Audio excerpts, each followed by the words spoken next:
जी,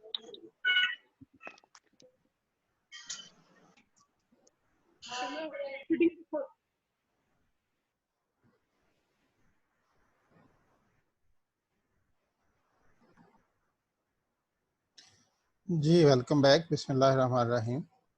हम बात कर रहे थे ये sample items for personality inventory.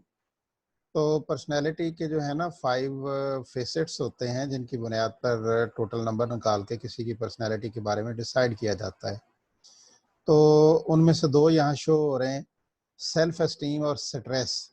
आगे उनके सेल्फ एस्टीम के अपने 3 कंपोनेंट्स हैं, स्ट्रेस के अपने 3 हैं। और आप देख सकते हैं कि ऊपर जो इंस्ट्रक्शन है that is check the option that most correctly describe you. तो ये चूंकि उनसे पूछा जा रहा है, उनकी पर्सनैलिटी के बारे में जानना है, तो उन्हें कहा है कि जो आपको सूट करती है इसमें आप उसको चेक करें, जिसमें क्वाइट ऑफन, समटाइम्स और ऑलमोस्ट नेवर है। तो this is also source of type of instrument for collection data from participants or the subject of the study. अब हम बड़ी एक अहम बात करने वाले हैं, टाइप्स ऑफ स्कोर्स, कि वो किस तरह के स्कोर की टाइप्स होती हैं। तो जिनका थोड़ा बहुत बैकग्राउंड मैथमेटिक्स का है उन्हें तो बहुत जल्द समझ आ जाएगी, दूसरे लोग भी उसको समझने की कोशिश करें। और इसका बड़ा रोल है आपके इसमें क्वांटिटेटिव रिसर्च की टेक्निक में। तो there are 3 types of scales जिन्हें हम मेजरमेंट स्केल कहते हैं, नॉमिनल, ऑर्डिनल और इंटरवल और रेशो स्केल। तो इनको आप अगर देखें तो यहाँ हम समझ सकते हैं, let me know that if you are, आप देख सकते हैं इसको, स्क्रीन क्लियर है जी आप लोगों को? Yes sir. करें तो अपने माइक बंद रखें, मैंने वैसे अलाउ किया हुआ है, जिसको ज़रूरत हो वो बात करने के लिए खोल ले। तो जब तक ये आपको क्लियर ना हो स्लाइड आगे नहीं हमने जाना, ये बहुत ज़रूरी है। स्केल का नेम है और आगे एग्जांपल दी हुई है। स्केल में लिखा हुआ है नॉमिनल और एग्जांपल है जेंडर। तो यहाँ समझने की ये बात है कि नॉमिनल का मतलब है सिर्फ इसमें 2 ऑप्शन होंगी, तीसरी ऑप्शन नहीं होगी। अगर जेंडर की हम बात करें तो उसमें मेल है या फीमेल है, तो so it is nominated. Nominal में नॉमिनेट हम कर दिया हमने कि या कोई मेल है या फीमेल है। तो जब जेंडर की बात होगी तो जो स्केल इसको मेजर करने के लिए यूज किया जाएगा वो नॉमिनल स्केल होगा। इसी तरह उसके रिलीजन को ले लें, मुस्लिम, नॉन मुस्लिम ले लें, और मैरिटल स्टेटस को ले लें, शादीशुदा या गैर शादीशुदा। ठीक हो गया। ऑर्डिनल, ऑर्डिनल का मतलब है कि उसको पोजीशन पे रखना, किस पोजीशन पे है वो, किस ऑर्डर पे आ रहा है, फर्स्ट, सेकंड, थर्ड। आपको पता है कि रेस में विनर होते हैं और 1 2 3 इस तरह, पहले नंबर पे कौन आया, सेकंड पे कौन आया, थर्ड पे कौन आया। इस तरह क्लास के अंदर स्टूडेंट्स जो हैं उनकी पोजीशन है first, second, third, these are the ordinals. तो नॉमिनल मीन जस्ट डायकोटोमी, उसको नॉमिनेट करना, आइडेंटिफाई करना। ऑर्डिनल मीन कि उसको ऑर्डर में रखना, फर्स्ट, सेकंड, थर्ड, 4 5 जहां तक मर्जी उसको आप ले जा सकते हैं। इंटरवल, इंटरवल का मतलब ये है कि certain time period, specific time period complete होने के बाद अगली बात होना। तो टाइम का इटसेल्फ जो एग्जांपल है ये भी इंटरवल है। फॉर एग्जांपल हम कहते हैं जी हाफ आवर, तो हर 30 मिनट्स के बाद हाफ आवर होना होता है, तो 30 मिनट्स का एक इंटरवल है। जब 31 मिनट हो जाएंगे तो वो हाफ आवर से आगे निकल जाएगा। आवर की हम बात कर लें तो 1 our is comprised of 60 minutes. तो 61वें मिनट को हम घंटा नहीं कह सकते या घंटे का हिस्सा नहीं कह सकते, उसको हम 1 मिनट कहेंगे, 1 घंटा 1 मिनट। सो इंटरवल सेकंड शुरू हो गया, पहला आवर का इंटरवल जो था वो खत्म हो गया। रेशो जो होता है ये जी ट्रू जीरो होता है बेसिकली, कि एक्चुअलाइज करता है चीज़ों को। फॉर एग्जांपल हाइट कितनी है किसी की उम्र कितनी है, तो एग्जैक्ट ये ईयर, मंथ, डेज, आप आवर, सेकंड, मिनट तक जा सकते हो। Excuse me, sir. यस। अस्सलाम वालेकुम, sir. माशा। Sir Afifa is here. जी जी। सर यहाँ इंटरवल है स्केल और हमने इसमें मिसाल दी है टेम्परेचर इन फारेनहाइट। हाँ इसको प्लीज एक्सप्लेन करेंगे, थोड़ा सा समझ नहीं आया। हाँ, टेम्परेचर देखें, डिग्री है ना। Yes sir. एक डिग्री जो टेम्परेचर है वो एक सर्टेन लेवल कंप्लीट करने के बाद अगली डिग्री शुरू हो जाती है। तो ये डिग्री वाइज इंटरवल है, 6 डिग्री, 7 डिग्री, 8 डिग्री। तो ये एक से लेकर दूसरे तक एक सर्टेन इंटरवल है, उतना वो पूरा करेगा तो अगली डिग्री पे जाएगा, वरना उससे कम रहेगा। जी सर। ओके। ओके, थैंक अच्छा, रेशो की मैं बात कर रहा था, तो रेशो जो है वो एक्चुअल वैल्यू है, इसको हम कहते हैं कि स्टैटिस्टिकल वैल्यू में ट्रू जीरो भी कह सकते हैं। तो जिस तरह बंदे की उम्र है, सैलरी है, आप उसकी हाइट, वेट, ये सारे रेशो हैं, एग्जैक्ट निकाले जा सकते हैं। तो these are the 4 measurement scales: nominal, ordinal, interval and ratio. तो इनको जस्ट मैं एक छोटा छोटा टच देता हूँ कि करेक्टरिस्टिक्स क्या क्या हो सकते हैं इनके। नॉमिनल के जो करेक्टरिस्टिक्स होते हैं: group and labels, data only, reports, frequency and percentages. तो जो डाटा ग्रुप की शक्ल में होगा या उसको लेबल करने के लिए हम जो इस्तेमाल करते हैं वो नॉमिनल स्केल होता है। जिस तरह male student, female student, number of अपना एमफिल है, एमफिल क्लासेस हो रही हैं मैंने आज के अंदर। अच्छा, अब एमफिल लिंग्विस्टिक्स है, एमफिल लिटरेचर है, तो ये नॉमिनेट हो गया, ठीक है। अच्छा, इसकी जो डिफरेंट फ्रीक्वेंसीज भी हम बता सकते हैं, इसमें आ सकती हैं जी, इतनी परसेंटेज है, इतने नंबर पे है, इतनी दफ़ा ये अकर हुई है, अकरेंस।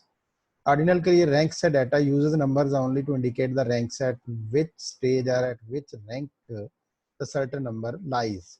और interval assumes the equal differences between scores really means equal differences in the variable used। जिस तरह मैंने पहले आपको एग्जांपल दी, और रेशो का वो ट्रू जीरो, ये बात मैं पहले कर चुका हूँ आपके साथ। नॉमिनल स्केल मेरा ख्याल है ये डिटेल में है, मैं आपको ये सेंड कर दूंगा। जो मैंने इस पे डिस्कशन चाहिए थी वो मैंने कर छोड़ी है।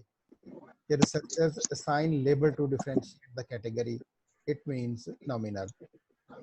अस्सलाम वालेकुम सर। जी आमना परवेज, फरमाइए।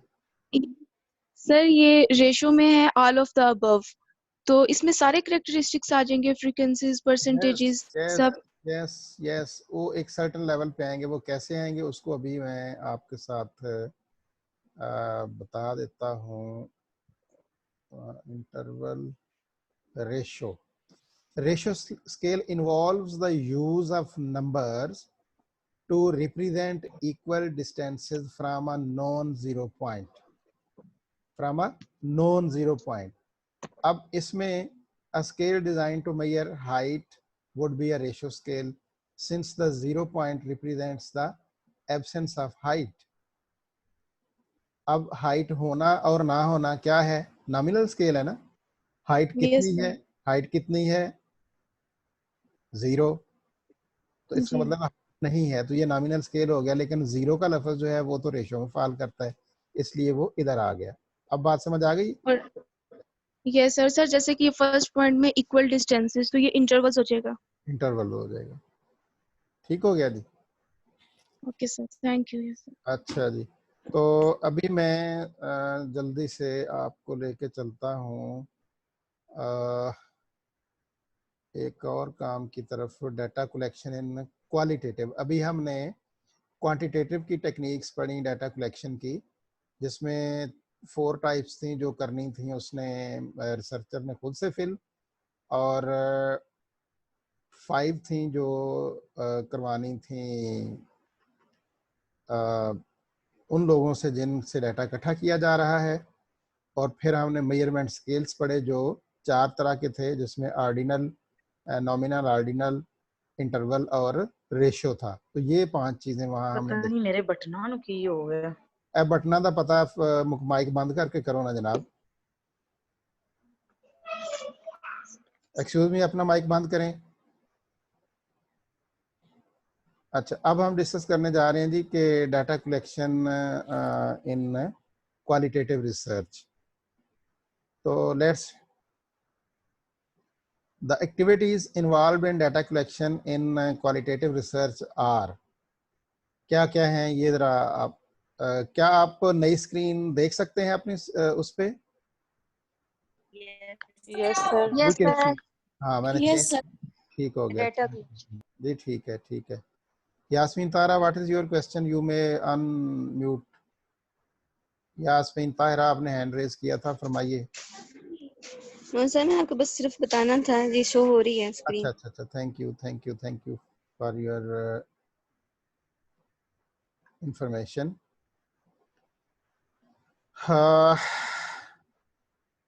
Here we see, first of all करना क्या है कि locating a site or individual, कि जहाँ पे हमने रिसर्च कंडक्ट करनी है वो साइट कौन सी है या वो बंदा कौन सा है जैसे हमने इंफॉर्मेशन लेनी है। क्योंकि क्वालिटेटिव स्टडी है ना, तो क्वालिटेटिव में तो बल्क में लोग नहीं होते, कम लोग होते हैं, तो हम इसको यूं आइडेंटिफाई करते हैं पहले।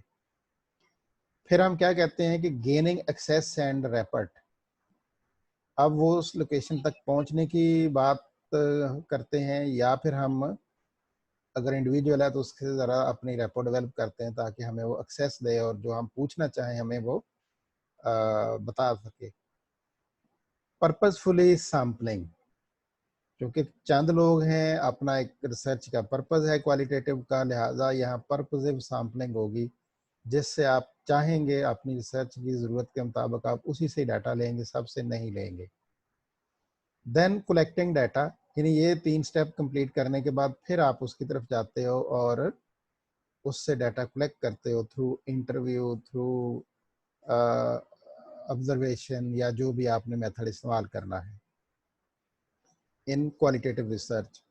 Then recording information, information record कैसे करते हैं? ऑडियो रिकॉर्डिंग हो सकती है, वीडियो हो सकती है, और टेकिंग नोट्स जो हैं ये भी हो सकता है, रिकॉर्डिंग ही है। रिजॉल्विंग फील्ड इश्यूज, अब वो इश्यूज जो आपको इंफॉर्मेशन कलेक्ट करने में आ रहे हैं उन्हें आप रिजॉल्व करते हैं, और जो कलेक्टेड इंफॉर्मेशन है उसको आप स्टोर करते हैं, that is known as the storing data. तो this is a very simple and interesting way of data collection in qualitative research. It's a cyclic process. Cyclic इसलिए है कि किसी एक जगह से हमने इसको स्टार्ट किया है और वापस उधर ही पहुंच गए हैं। जहां प्रॉब्लम आए रुक के हम प्रीवियस स्टेप को फिर शुरू कर सकते हैं। साइक्लिक का एक ये भी ऑनगोइंग भी है और ये भी एक फायदा होता है। Locating a site or individual जी क्या होता है? ये शाजिया लतीफ आपने बात करनी है, यस सर। बताइए। सर ये gaining access and rapport, sir इसको थोड़ा सा एक्सप्लेन कर दें। बिल्कुल रिसर्चर किस तरह अपनी रैपर्ट जो है वो कर सकता है ज्यादा। जी, बिल्कुल इस पे बात करने लगे हैं। आप गौर कीजिएगा, अभी मैं जो बात शुरू कर रहा हूँ इसके अंदर ही ये बात आ जानी है, ठीक है?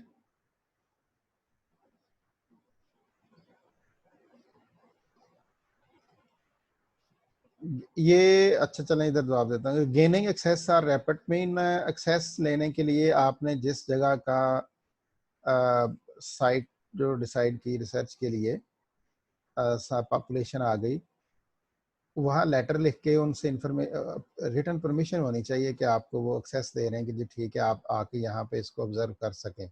लोग डर रहे होते हैं इन्फॉर्मेशन देते या उस साइट को विजिट कराते हुए कि आप कोई अनड्यू या उनके अगेंस्ट कोई चीज़ बात ना जा रही हो। इसी तरह रैपिड डेवलप करने के लिए आप लोगों का इंटरव्यू किसी करना चाहते हैं, आप कई दफ़ा उनसे बात करते हैं, कहते हैं कि आप मेरे रिसर्च सैंपल में आपका इंटरव्यू करना है, वो नहीं मानते। अच्छा, रैपिड डेवलप कैसे करते हैं कि आप कोई सोर्स ढूंढते हैं, किसी के थ्रू जाते हैं, या वैसे कोई 1-2 मीटिंग करते हैं, गुड जेस्चर एक्सचेंज करते हैं, तो फाइनली एक रेपो डेवलप हो जाती है और एग्री हो जाते हैं कि अच्छा आ जाए आप, हम आपको इंटरव्यू दे देते हैं। तो ये इसका मतलब है। Is it clear? Yes sir. अच्छा, क्वालिटेटिव रिसर्च के अंदर 5 फॉर्मेट्स हैं या मेथड्स हैं रिसर्च के, नरेटिव है, फिनोमेनोलॉजी है, एथनोग्राफी है और ग्राउंड थ्योरी है, केस स्टडी है। तो इनके लिए हमने साइट लोकेट कैसे करनी है ये देखते हैं जी। तो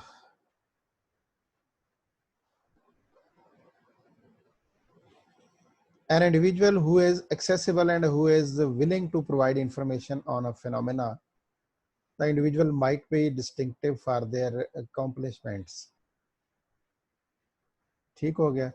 तो नैरेटिव में बेसिकली करना क्या होता है कि आपने उससे कोई नरेशन लेनी है, स्टोरी सुननी है, उसको सुनने के बाद आपने उसमें से कुछ चीज़ें अखज़ करनी होती हैं अपने काम की। कोई कीवर्ड्स हो सकते हैं, प्रोवर्ब्स हो सकते हैं, फ्रेजेस हो सकती हैं, कोई सेंट्रल आइडिया हो सकता है। तो इसमें आप फिर उसकी विलिंगनेस लेते हैं। Narrative researcher focus on the stories that emerge, ये बात मैं पहले कर चुका हूँ कि वो स्टोरीज उसकी सुन के उसमें से चीज़ें निकालते हैं। और second order narrative or stories constructed by the researcher about the people experience or is a collective story that represents the lives of many individuals।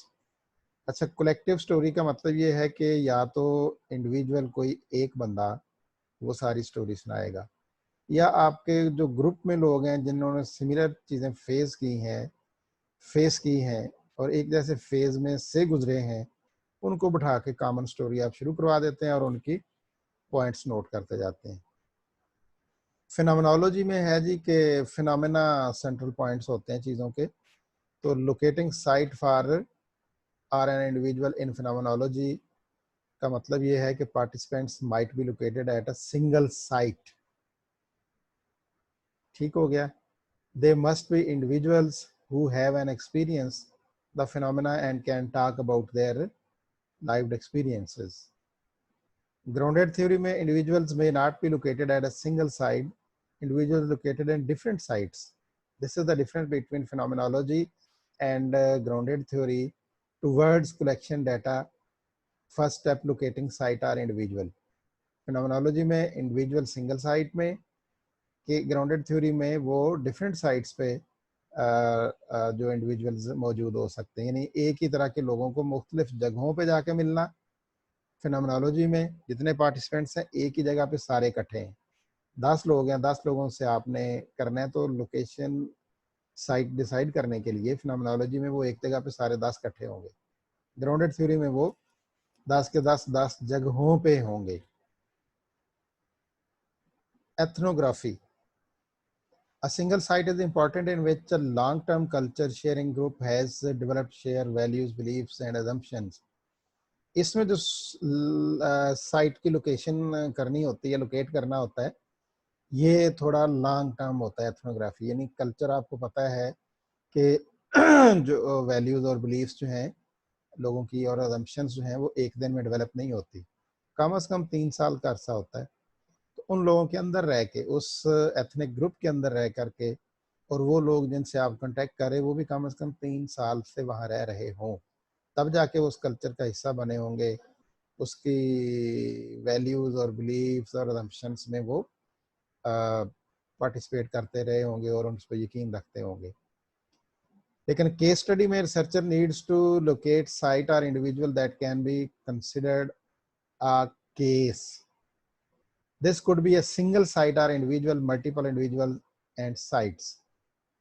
तो केस तो फिर केस होता है, रिसर्चर को ट्रैवल करके वहाँ जाना पड़ता है, इंडिविजुअल को वहाँ उसकी प्लेस पे जाके एज ए केस लेना, या समटाइम लोग अगर एक्सेस दें तो आप उन्हें बुलवा भी सकते हैं। अगेन ये लॉन्ग टर्म होता है, मल्टीपल टाइम आपको उससे रब्ता करना पड़ता है।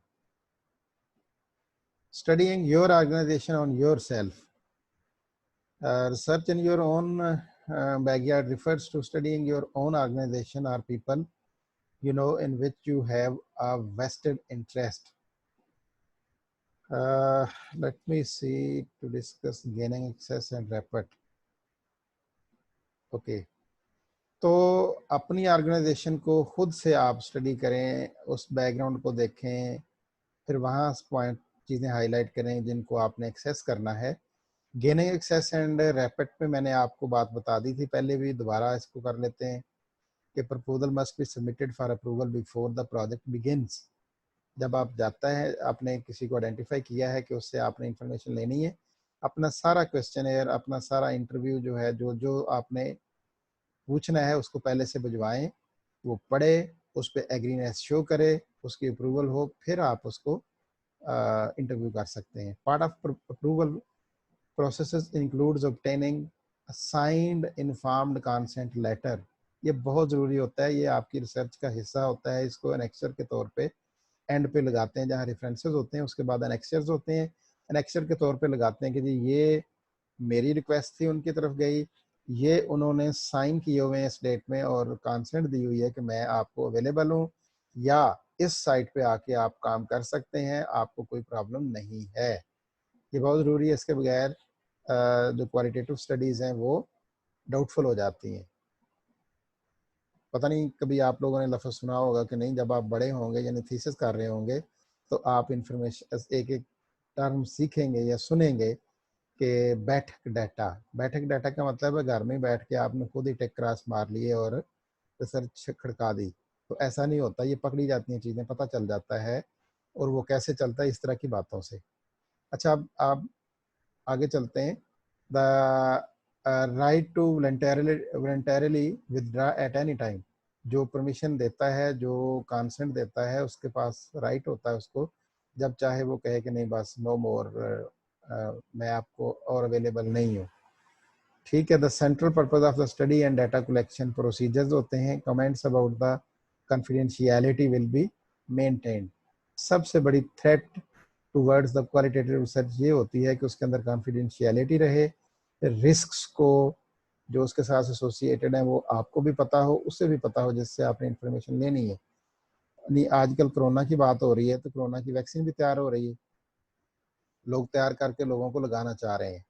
तो ये उसे पता हो जिस पेशेंट पे अप्लाई की जानी है कि जनाब इसके ये रिएक्शंस हो सकते हैं, आपकी मौत वाक़या हो सकती है, आप डैमेज हो सकते हैं, कोई मसला हो सकता है, वगैरह वगैरह वगैरह।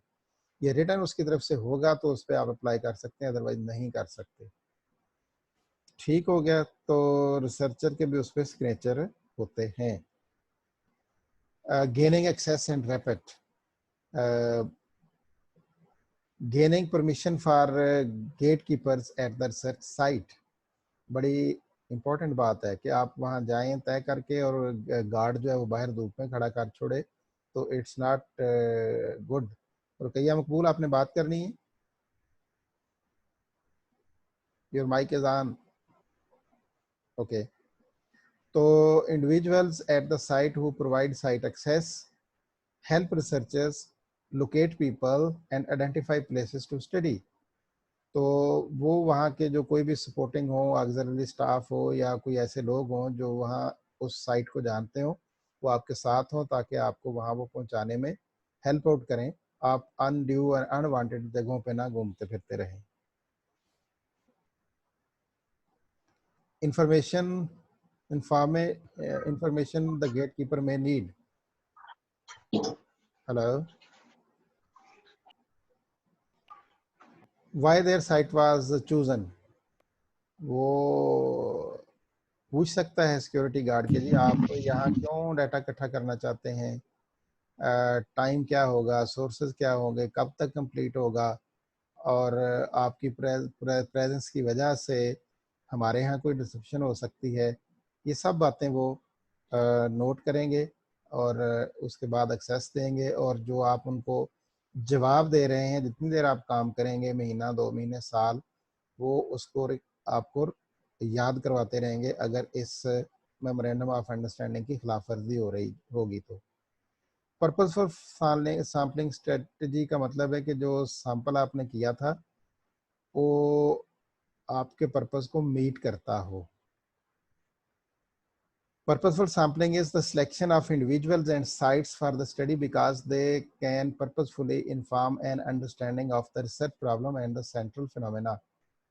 तो उनकी बेस पे आपने चूंकि डिसीजन मेड करने होते हैं, लिहाजा वो जो सैंपल है आप अपनी इसको पर्पसिव अलग बात है, पर्पसिव सैम्पलिंग अलग बात है, पर्पसफुल सैम्पलिंग अलग बात है। पर्पसिव का मतलब ये होता है कि आपने डिसाइड कर लिया कि इन लोगों से मैं रब्ता करूंगा। अब उन लोगों से रब्ता करने के बाद अगर आपको वो इंफॉर्मेशन रेलेवेंट नहीं दे सके तो वो पर्पसफुल नहीं रहे। पर्पसिव तो है, पर्पसफुल नहीं है। सो पर्पसफुल वो है कि जहां आपका जो तयशुदा क्वेश्चन है, जो आपकी बातें हैं, वो सारी की सारी मीट कर रही हूँ। जी हनीफ साहब। No, sir. By mistake, I happened to unmute. No problem, you are welcome. Okay जी, फिर हम आगे चलते हैं। Types of qualitative sampling. मैंने एक दफ़ा का जिक्र है कि आपको बताया था कि सैम्पलिंग टेक्निक्स जो हैं वो प्रोबेबिलिटी सैम्पलिंग और नॉन प्रोबेबिलिटी सैम्पलिंग है। अब प्रोबेबिलिटी सैम्पलिंग की अलग टाइप्स हैं, नॉन प्रोबेबिलिटी की अलग हैं। वो दोनों की दोनों कहाँ पे होती हैं? क्वांटिटेटिव रिसर्च में। बट इन क्वालिटेटिव रिसर्च के अंदर जो टाइप्स ऑफ सैम्पलिंग हैं वो आपके सामने हैं। Number 1, maximum variation. Documents diverse variations and identifies important common patterns. कि उसके अंदर जो आप चीज़ें मेजर कर रहे हैं, सुन रहे हैं, लिख रहे हैं, रिकॉर्ड कर रहे हैं, वो डॉक्यूमेंट जो है वो डाइवर्स वेरिएशन उसके अंदर हो सकती हैं। होमोजीनियस हो, होमोजेनिटी एक टाइप है इसकी, यूं कह सकते हैं। Critical case, theory based.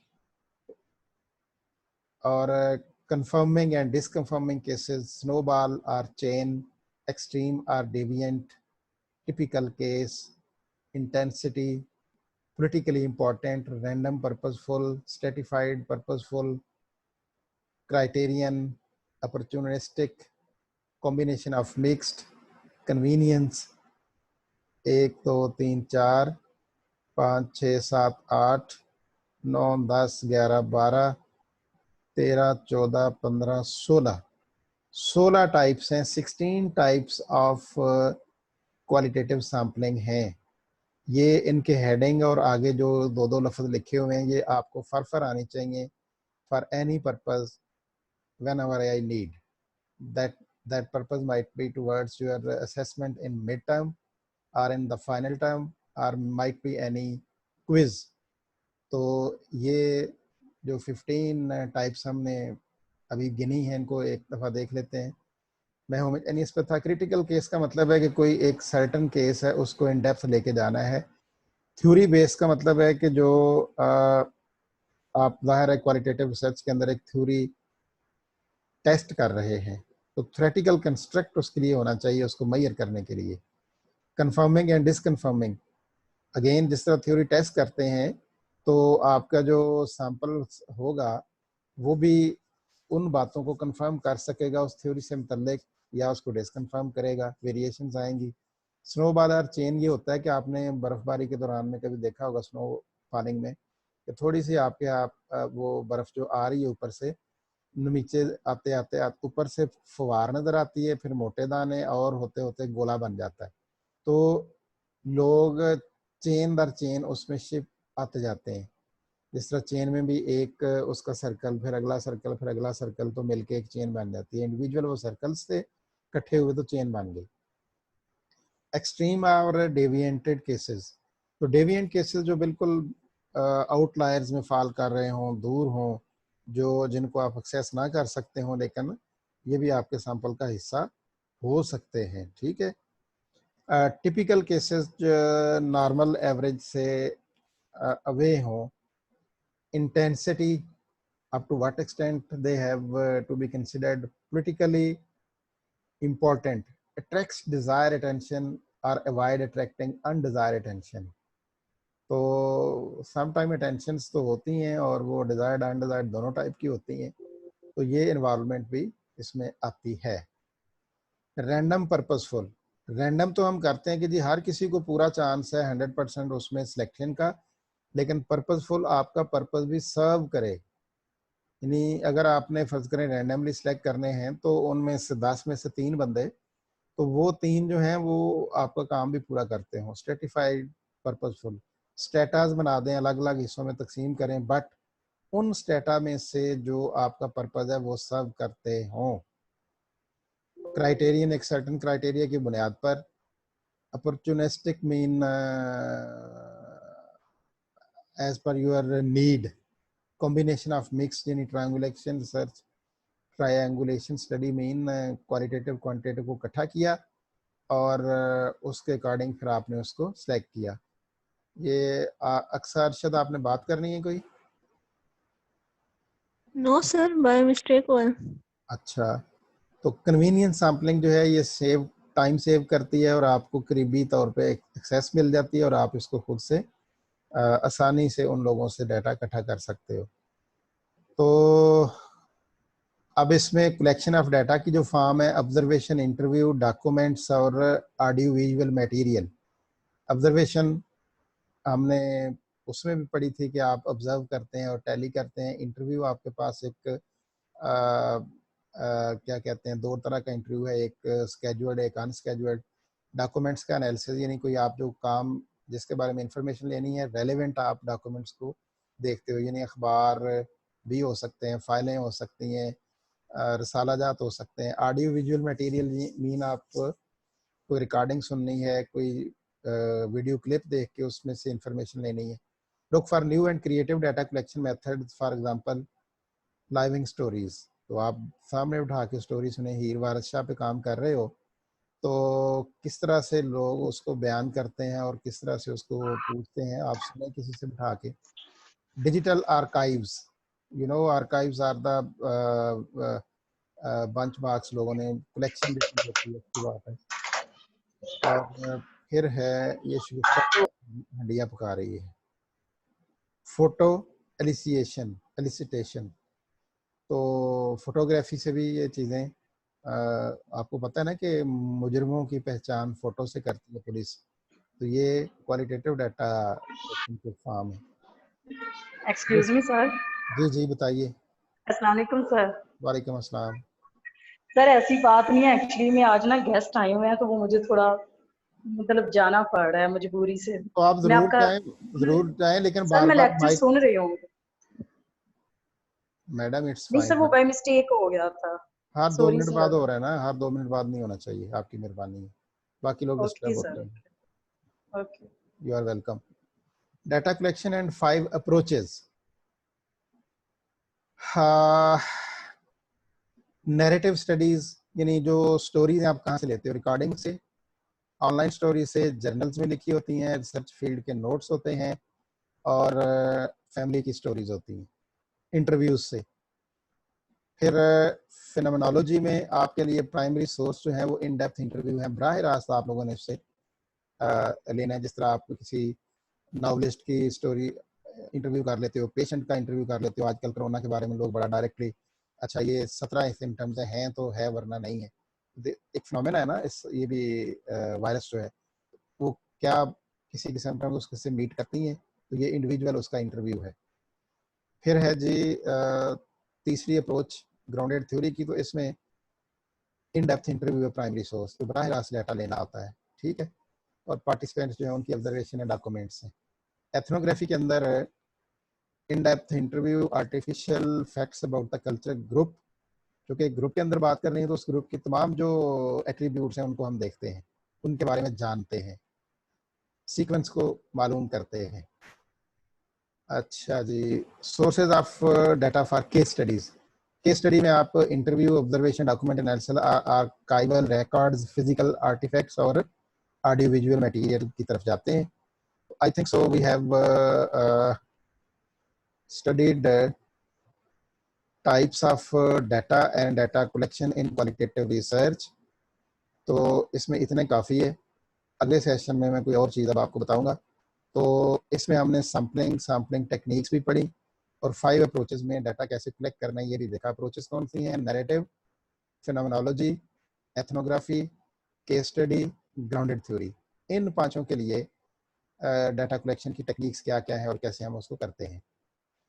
अच्छा, अभी मैं आप लोगों के माइक तो मैंने पहले ऑन किए हुए हैं, जिसने बात करनी हो वो अनम्यूट कर सकता है। एक मेरी तरफ से अनाउंसमेंट है, वो ये है कि अब हमारी क्लास होनी है ईद के बाद, तो आप सबको पेश की ईद मुबारक।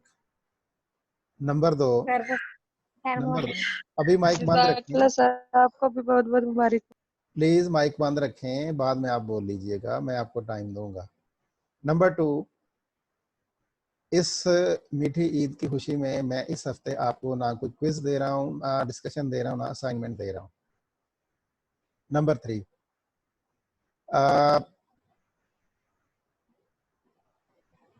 आप लोग बहुत अच्छे स्टूडेंट्स हो, अच्छे रिसर्चर हो और बड़ी ध्यान से बातें सुनते हो और रिस्पॉन्ड भी करते हो।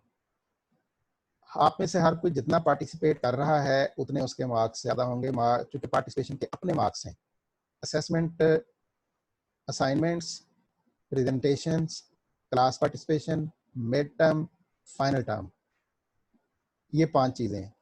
तो मिड टर्म, फाइनल टर्म अलग है, असाइनमेंट्स रोज़ाना हो रही हैं, क्विज़ मैं ले रहा हूँ, क्लास पार्टिसिपेशन आपने करनी है और मैं नोट कर रहा हूँ कौन कितना पार्टिसिपेट कर रहा है। पार्टिसिपेट करने का मतलब ये है कि आप ज़रूरी नहीं कि सिर्फ सवाल पूछें, सवाल पूछने के साथ आप खुद से कमेंट भी कर सकते हैं। और आप में से 7 से 10 तक लोग ऐसे हैं, आई लव देम, कि वो कमेंट भी करते हैं, बात भी पूछते हैं और बताते भी हैं। अब एक नेगेटिव पहलू है जो मेरी नज़र में है, शायद आपकी नज़र में ना हो, कि आप में से कुछ लोग, सारे नहीं, अगर आप टोटल 50 हैं तो शायद कोई 5वां हिस्सा लोग भी ना हो, वो चाइल्डिश हरकतें क्लास के अंदर करते हैं। चाइल्डिश हरकत क्या है कि फ्रीक्वेंटली आना और जाना, क्विट करना, या कभी लेट आना, या अटेंडेंस के लिए आखिरी सेशन में आ जाना। नंबर 2, असाइनमेंट्स लोगों से मांग मांग के वो अपलोड कर देना। यहाँ पकड़ी जाती हैं, जितनी सिमिलर होती हैं वो पता चल जाता है। कुछ लोगों ने तो बताया कि वो शायद आपस में बहनें हैं या कोई इस तरह से है, तो वो इसलिए उनकी सिमिलर हो जाती हैं। लेकिन अदरवाइज लोग ऐसे भी हैं जो बहन भाई तो नहीं है, लेकिन वो उनकी सिमिलर होती हैं, ये अच्छी बात नहीं है। अच्छा, अब जो लोग क्लास में लेट आते हैं, ध्यान से सुनते नहीं, बार बार क्विट कर रहे हैं, और फिर उनका ये बाद में कमेंट होते हैं, बड़ी बोरिंग क्लास है, नींद आ रही थी, और स्क्रीनशॉट ले लेके एक दूसरे के साथ फिर शेयर भी कर रहे होते हैं। अच्छा, पहले 2 या 3 हफ्तों में मैंने जानबूझ के ये किया कि ऑनलाइन कोर्सेज है, मैं भी पहली दफ़ा ऑनलाइन ले रहा हूँ और आपके लिए भी है। फेस टू फेस क्लास में बैठे तो कोई और बात होती है, तो प्रॉब्लम्स होंगे, किसी के इंटरनेट के, किसी के लैपटॉप के, किसी के कनेक्शन के मसाइल हैं। तो उन असाइनमेंट्स में मैंने हाथ हौला रखा है। हाथ हौला इस तरह रखा है कि आपने अगर कह दिया आप अपलोड नहीं हुई तो मैं लेट करा दूँ, मैंने ले ली। अच्छा, किसी के मार्क्स कम है तो मैंने कहा अच्छा आप इसको रिव्यू करें, मुझे दोबारा भेजें, मैं पढ़ता हूँ, मैं देखता हूँ, लेकिन टोटल में से मार्क्स में से मैं असेस नहीं करूँगा, फिर बाकियों से ज़्यादती होगी, मैं उसमें कम मार्क्स में असेस करूँगा। अच्छा, इस मेरी बात को कुछ जहांदीदा लोगों ने आप में से फन बनाया है क्लास के अंदर। ठीक, मैंने आप लोगों से, कुछ लोगों से रब्ता किया कि बताइए आपको तो समझ आ रही है, आपके कितने मार्क्स हैं। अच्छा, ये थी फीडबैक ताकि मैं जान सकूं कि मैं किस हद तक इसमें कुछ चेंज लानी है तो ला सकूं। इस फीडबैक का भी आपके एंड से मजाक उड़ाया गया, ठीक हो गया। तो इतना इजी न लें, दाढ़ी सफ़ेद पढ़ा पढ़ा की हुई है। आप मेरे लिए बड़े रिस्पेक्टेबल हैं, बड़े सीनियर भी हैं, आप में से लोग अच्छे लोग भी हैं, लेकिन ये जो चंद एक लोग हैं ना, इन्हें ख्याल करना चाहिए अपना, मेरा ना करें, मुझे कोई मसला नहीं है। मैं आयशा नज़र आपकी बात सुनता हूँ।